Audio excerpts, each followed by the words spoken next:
Hi, everybody. So today is February 19th. It's Monday, and we are marching through the material for our ES 2010 statics class.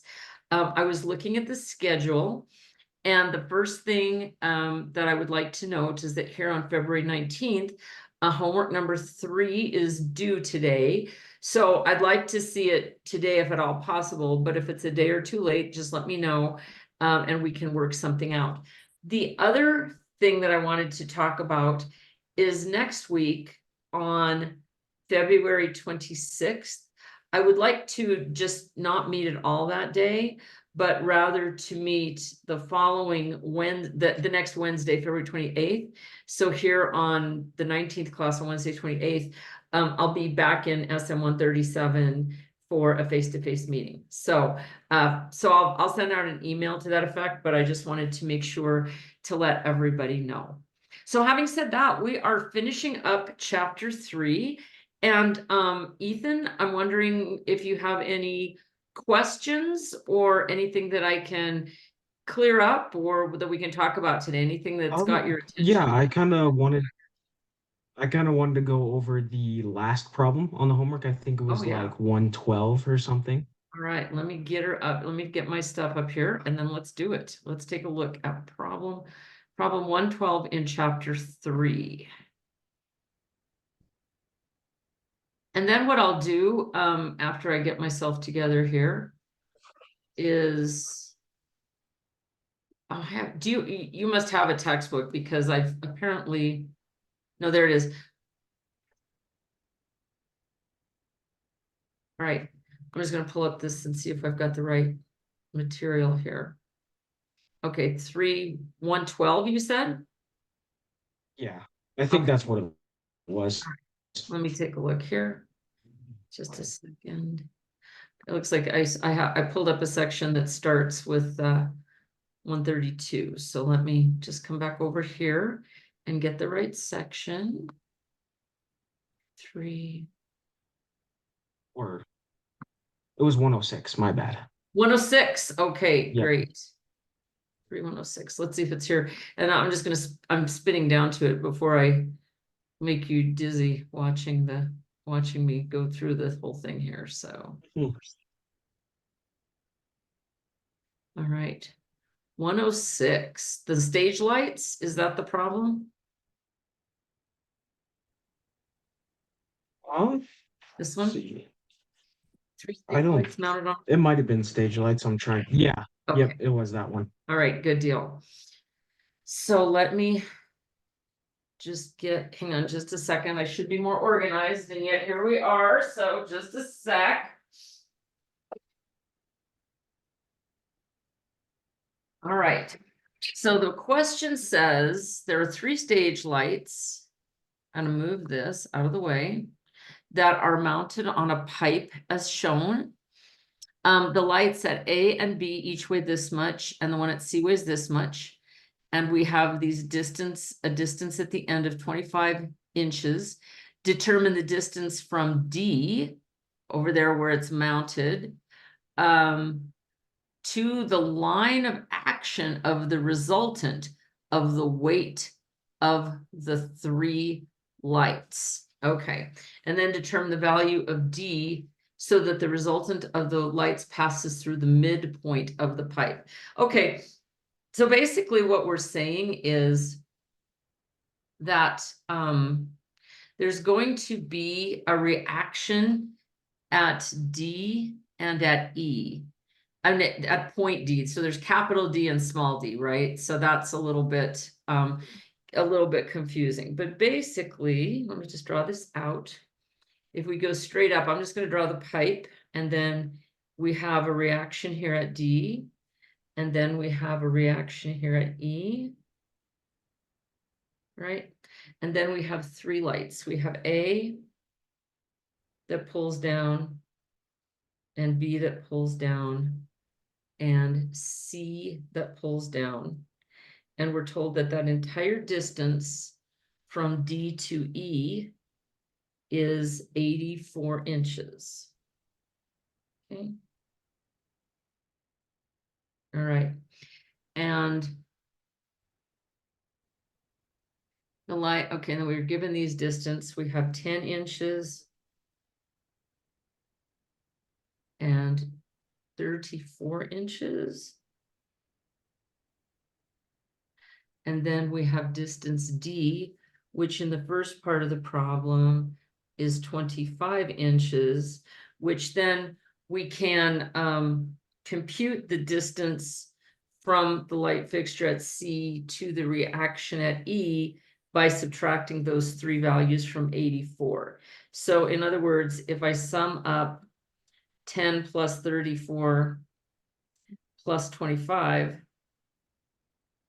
that means that I have 9, nothing to carry, and then 569 inches total from here to here. So then this distance from C to the end is going to be 84 minus 69, which is 15 inches.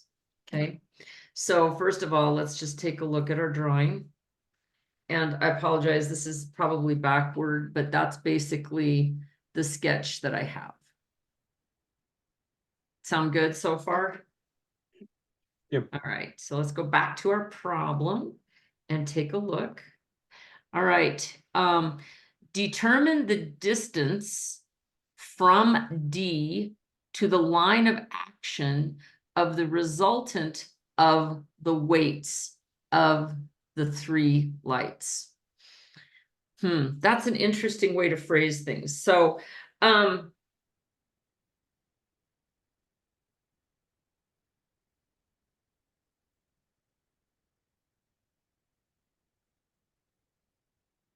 see, because what I keep on thinking is, are we trying to talk about getting it to balance? But really, we're not. Are we trying to get it to balance the weight on D and E, or what are we talking about when we're saying resultant? Did you determine that, or is that your question?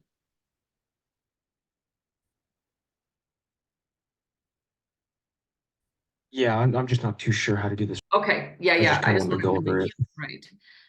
So I'm just taking a look at this stuff because that's just a weird.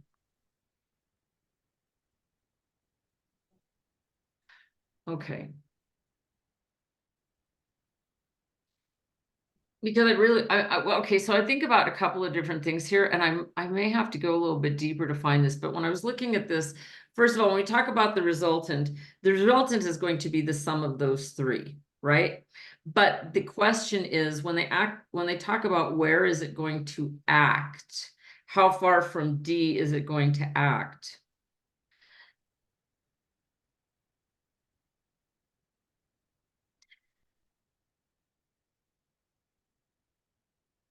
I guess what I'm thinking they mean by that is if we express it as an equivalent couple. So in other words, could we can express those three forces as a force couple system. All right. So basically we can take this top equation that you see on the form where it says the resultant, of course, is the sum of the forces, and that the moments about A of the resultant is equal to the summation of R cross F. Okay, so if we just read that little tiny paragraph, reducing a force system to a force and a couple at a given point A. The force is the resultant, we're good on that. The moment of the couple is the moment resultant of the system that is obtained by adding the moments about A of the forces. Okay, so that's what we're getting at. So what that means is the first thing is to find the resultant force, which you're going to call R. That's just going to be the sum of the three forces, which are the weights of the three lights, A, B, and C.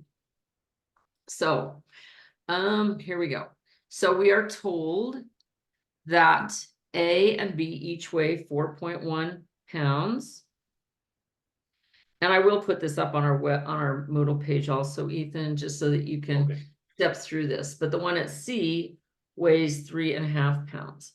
So that means that the resultant, all three of those are in the negative Y direction.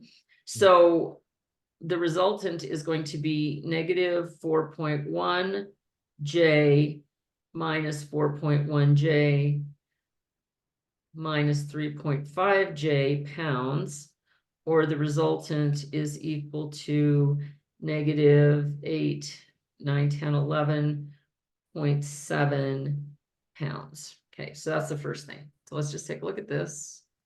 And I think you see this backward. I apologize. I don't have, Yeah. I could Nope, flip. it shows it straight, I think. What's that? Am I good? No, it shows it the right way. Yeah. Oh, good. Maybe at some point I actually had the sense to correct that. I don't know, but we'll see. Anyway, so as long as it's good, that's good. So that is the resultant force. So now we have to decide where that acts. And so basically what they're saying is, what is the sum of the moments about point D? And then how do we get that same moment with a single force that's equal to 11.7 pounds? Okay. So the next thing we would do then is say, going back to that little equation right there, that the moments, here we're talking about D, is equal to the sum of the moment arms crossed with F. Okay.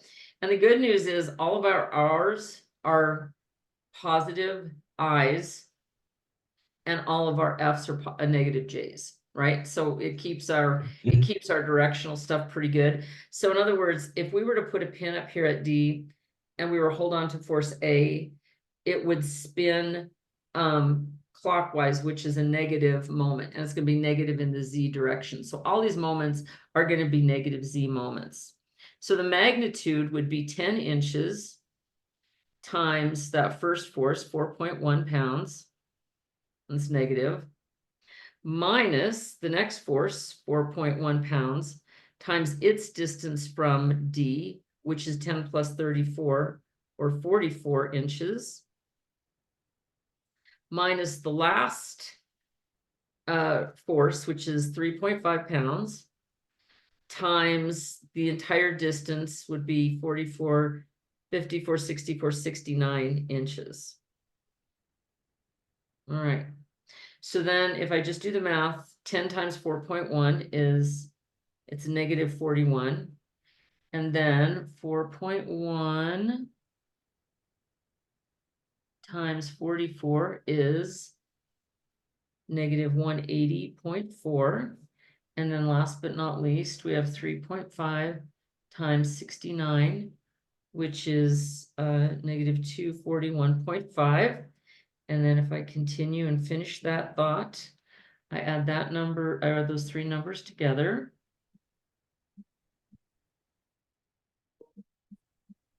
And so my sum is negative 462.9 inch pounds. So I'll show you this little bit of work before we finish our thought there. All right. So there we go.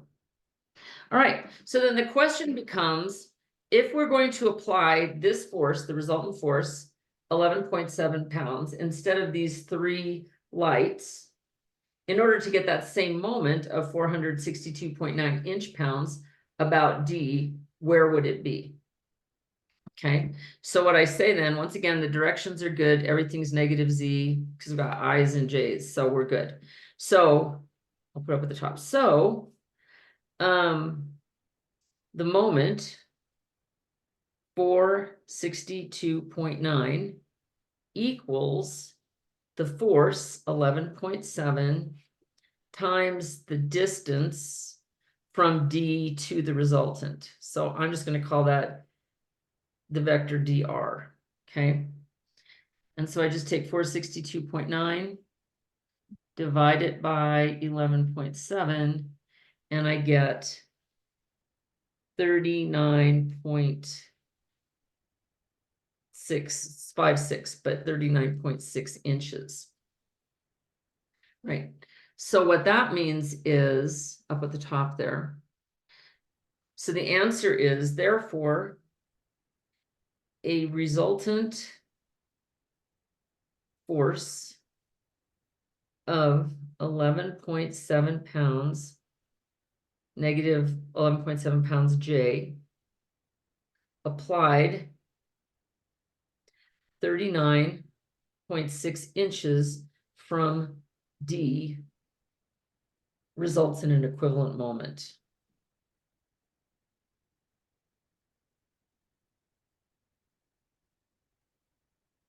Okay, and like I said, I'll put this up on the web page, but on our Moodle page, but that's what they're getting at. All right, so is that helpful at this point? Yes, yes, Okay. that helped And a then, you lot. know, just So, like we said before, some of these problems are really long, so, right, so if we take a look at the second problem, we can at least, we'll set it up at least, because I think, or we'll just Okay. describe how to go about it, but it's the same thing, except for I think this time they don't give you a distance and they ask you for something else. Let's see what it says. In the second part, it says determine the value of D so that the resultant of the weight passes through the midpoint of the pipe. Okay, well, what they're saying is the length of the pipe is still 84 inches, but they're asking for the resultant, which They is, want our R equal to the midpoint, right? Which would be 42. yes, that is correct. And then you just determine what that turns into for the value of D. So you have those three. If the resultant is at the midpoint, that means that the moment is going to be 11.7 times 42. Yeah.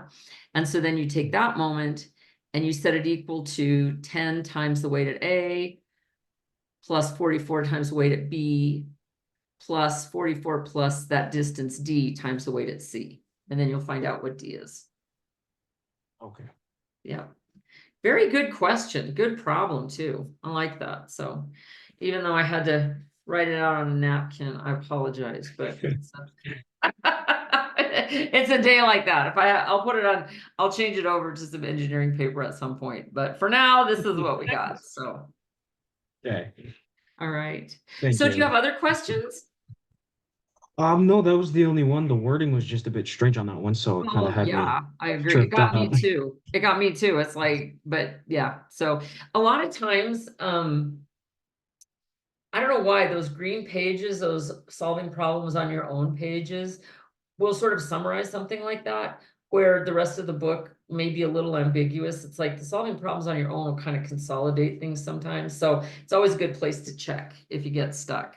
Or you can always send me a text and we'll get it squared away one way or the other. So. Okay. All right.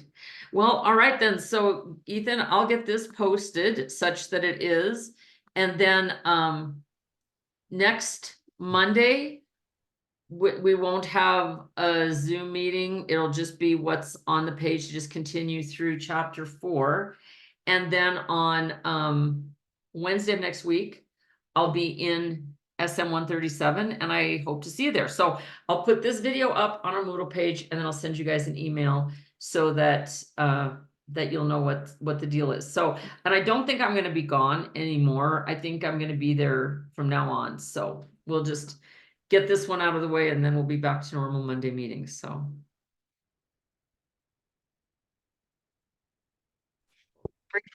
Right. Well, Right. my Zoom just crashed for a second. Sorry about that.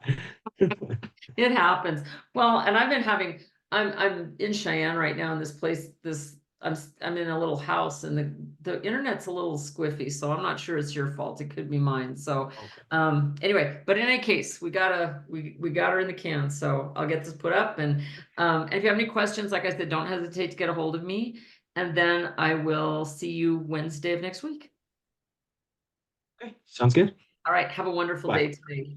Thanks. You too.